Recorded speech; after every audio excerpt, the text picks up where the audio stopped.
says that the national anthem.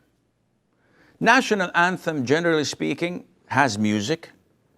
It is played usually when they're raising the flag or saluting the flag or in national events.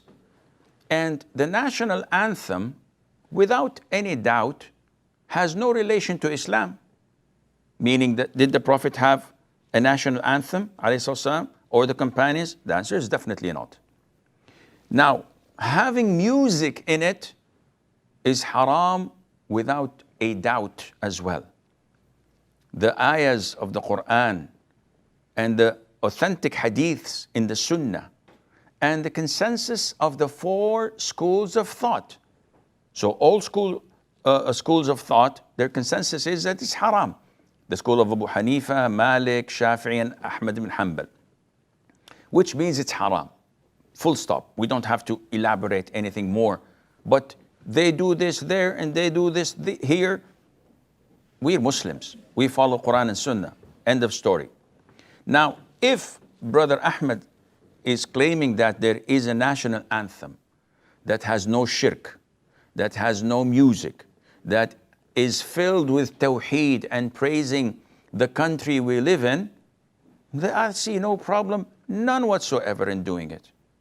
This is a nasheed, and it's a nasheed with a good meaning, a nasheed that connects me to my country, and no one in Islam says, hate your country.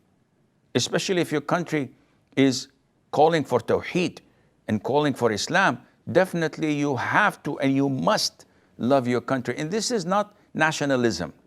Nationalism is to love your country whether it's against Islam or not. So it doesn't matter whether it is with Islam or idle or against Islam. You love it despite of all of that. And this is wrong. Such nationalism is wrong. We don't love the country because it's soil. We don't love the flag because it's a piece of cloth. We love what the country calls for. So if my country calls for tawheed, it calls for righteousness, it calls for establishment of salat and da'wah to Allah Azza wa Jal, and purifying the aqeedah and memorizing the Quran and spreading the word of Allah, this is a country to be loved and to be defended. But if your country is against Islam and hates Muslims and puts them in jail and fights Islam and the Muslims, definitely this is not a country to live, let alone to love.